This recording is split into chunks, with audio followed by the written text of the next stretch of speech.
learn from Hazel. Mentoring for Touch for Health. Hazel is an advanced kinesiologist, registered with the Kinesiology Federation of the UK. She has run a successful practice for over 25 years and is passionate about helping people uncover the subconscious stresses that are in the way of them living their best life. Hazel brings a wealth of experience from studying numerous modalities and encompasses them all into sessions she calls personal leadership. She uses muscle monitoring as a tool, as well as coaching, conversation, and humor. With a background in education management for the health and wellness industry, she has developed individuals, teams, and organizations, both in the public and private sectors. Passion has driven her to influence the quality of the education experience for Touch for Health students, and her materials have gained her IKC, International Kinesiology College, approved author status. Hazel was instrumental in writing the first kinesiology natural occupational standards in the UK, approved in 2010.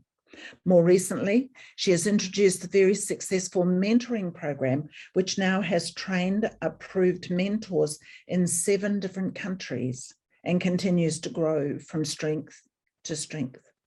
This course was written to give instructors the tools to have constructive conversations which are transformative for their students. She continues to practice, teach, and mentor all things Touch for Health. Please welcome Hazel Miller. Thank you, Sylvia. Thank you so much. Thank you, everybody. It's such a pleasure to be here. I'm here to talk about the mentoring course. And I'm actually going to show a few slides as well during my presentation. So I'm just going to bring those up on the screen. So this mentoring course is essentially for Touch for Health instructors, and students of Touch for Health can access these tools by having mentoring from the instructors who've attended the course. And I suppose the big question is why? Why did I choose to write this course? How did it come into being? And the short answer to that, we've heard about Sandy Gannon already this morning, is that Sandy asked me to. That's the short answer. The long answer is a little bit more in depth than that. And it comes from observations that I was having about students of Touch for Health. And those observations were things that led me to lots of different questions. So what I observed in my students was passion. We've also heard about that this morning already. The minute people attend a Touch for Health course, they fall in love, their life changes, they become very passionate about this topic. And the other thing that I noticed was the commitment to the learning. They committed themselves fully to this learning process, which was a joy for me as an instructor.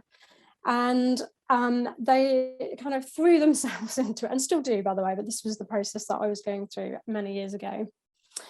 And what I also noticed is they talked about their dreams and their goals for using Touch for Health, how they would like to continue, whether that was professionally or with their family and friends, that didn't matter.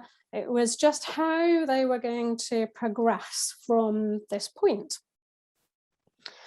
And what I noticed was that didn't always pan out in terms of what they wanted for themselves. And I asked myself the question, why was this? So 18 months down the line, 2 years down the line, what were these students doing? Were they fulfilling all the dreams that they set for themselves as their life was changing through Touch for Health? And not all of them were, is the reality. And I took this personally, essentially, for myself as an instructor. Basically, I took this personally, and I went away and I had these conversations with Sandy and my colleague, and thought about why was this? And what I asked myself was, what was I doing that was different? Because for me, I had full classes, I had a full clinic, I moved house numerous times and just set up a new practice. And for me, it all flowed. So I asked myself this question, what was I doing differently? And one of the answers to that question was that I had been very blessed in my life with exceptional mentors. Truly skilled people who were there to support me, but also challenge me. And through this challenge, I grew hugely. And I certainly wouldn't be doing what I'm doing now without those coaches, mentors. And that was both formal and informal. And I'm truly blessed and grateful for all those people who did that. And I suspect if you think back, there are people who helped you, no doubt, supported you to get to where you are today. That might be like formal or informal, like I said. So this was the question that came up for me. What was I doing that was different? And because one of those answers was that I'd had all these exceptional mentors, truly skilled mentors that challenged as well as supported me, I started to put together this idea of the mentoring program. And I looked back at some history. I clearly needed that to be in the self-responsibility model. And I knew that John and Carrie, John's wife Carrie, had observed Virginia Satir's work, who's a family therapist. And that also Bandler and Grinder, who the founders of neurolinguistic programming, they also studied Virginia Satir's work. So these principles, the models that we use in this program, come from that history. That's a very short answer, but they come from that background, and it fitted for me beautifully together with Touch for Health and the self-responsibility model. And we see a lot of these communication structures literally embedded through Touch for Health, through the goal setting, subjective assessment. All of these ideas are from this early work of John and Carrie Thee. So what is it all about, this transformational conversation? What does it actually mean in reality? So what that means is giving instructors the tools to take their students to the next level, or their clients. You can use it with your family and friends as well, but essentially this is about giving instructors the tools that they can have more transformational conversations. So we have a really good foundation in communication already in Touch for Health, and we just take that to the next level. So just play with me for a moment. Just fold your arms, the normal way that you fold your arms. Great. Probably feels quite comfortable. Nice and comfortable in that position. Now try folding your arms with the other arm on top. Often I can see people smiling, trying to work it out which arm goes where. Often people comment that is more uncomfortable, it doesn't feel the same, and this is because of the way our brain is wired. So in the first example, we got really clear neural pathways that have been built very nicely, and then we've got the ones that haven't been followed through so much in the second example. And when we're learning, this is what happens. We're building neural pathways. And sometimes as teachers, as instructors, we are the disruptor in the student's life. And Sylvia was mentioning that a disruptive force comes in. And this is what Virginia Satir talks about a lot in her work. And then we go into a little bit of chaos. And in that chaos, as an instructor, we can really find models and ways to help the students move forward. So let me give you an example of what I'm talking about in terms of challenging a student. A very simple example. So let's say a student's learning and they're struggling and they say, oh, I've never been any good at learning. I've never passed an exam. It's just not my thing. I'm really struggling. You know, I'm no good at this. First, not great self-talk. That's the first thing we could notice. And you might have noticed that they, for example, drove to your course. So you could say, oh, I noticed you drove to the course today. They might say yes. You can say, well, presumably that was legally. Yes. So you must have passed at least 2 tests in the UK, practical and theory driving. And you're challenging their mindset, you're challenging what they're saying, you're doing it simply in conversation to take them to that next level. Because essentially, in that case, the brain is very good at distorting, deleting, and generalizing information. In that case, it's deleted the fact that actually it's had very successful results in the past with passing tests. So that's a really simple example of sort of challenging somebody. And another one that I like to use a lot when we're coaching, we can look at one end or the other. So are we pushing the student? Are we telling them what to do? Are we being directive? Are we pulling the student? Are we moving them towards? Are we asking them to solve problems for themselves? And a really lovely one that I like to share with students, actually, a really nice question that I ask a lot, is if on a subjective scale, if somebody goes from, say, 3 to 7, amazing, great balance, refer back, it's all brilliant. But what would make it a 10? Great question. What would make it a 10? Get them to think, what would make it a 10? So whether they're learning, whether they're working on friends and family, that's another great question that you can pose to people that you're working with, that you're sharing with. And of course, the list goes on. So in tools that we can give instructors for these constructive conversations. So the course itself is broken down into modules. This is the overview. I've tried to make it really simple, step by step. There's a lot of information in there. And essentially through the course, you are expected to be mentored yourself. And the course is set up like a mentoring session. So going all the way through that cycle.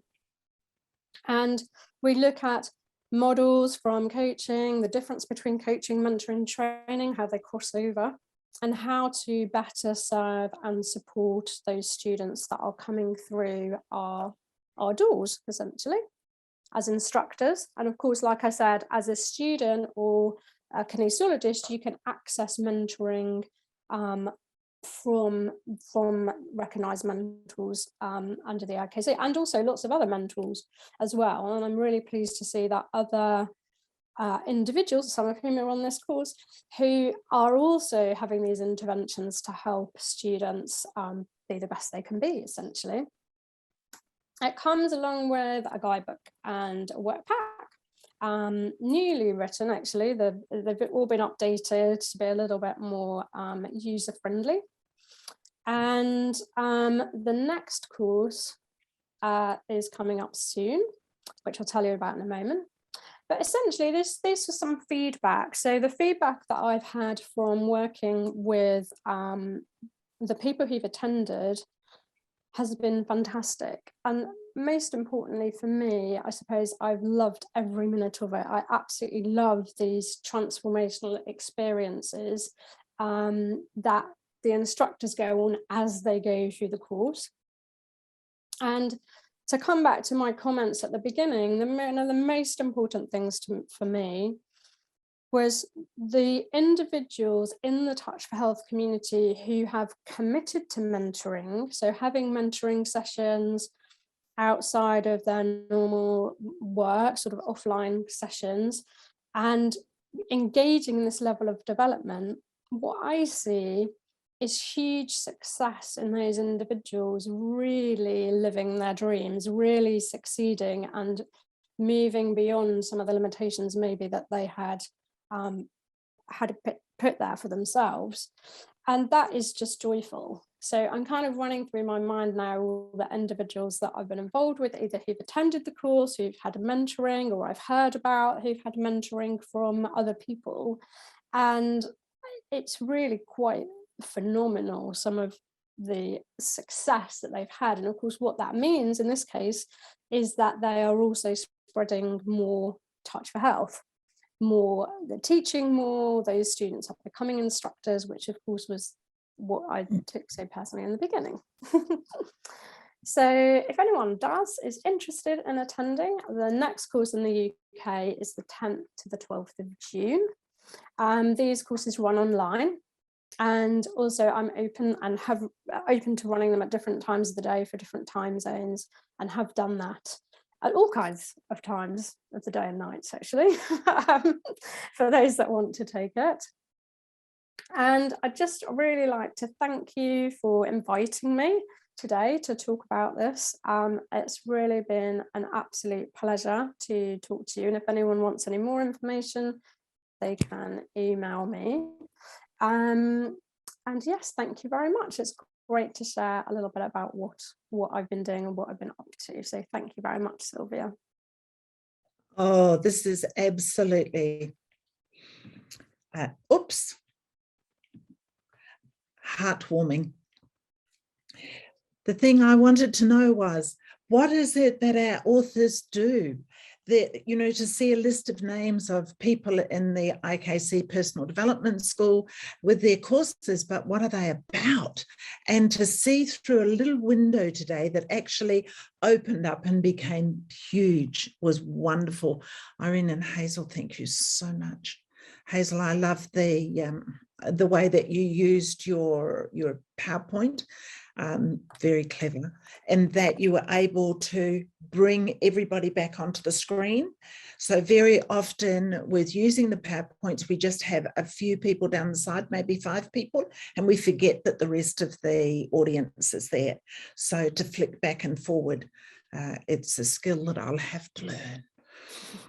Oh, leadership from within. Leadership from within, whether it be a parent, whether it be a child at school, whether it be in business, whatever. Leadership comes from within. Otherwise, it's words, which can be translated into bullying, which is another whole story.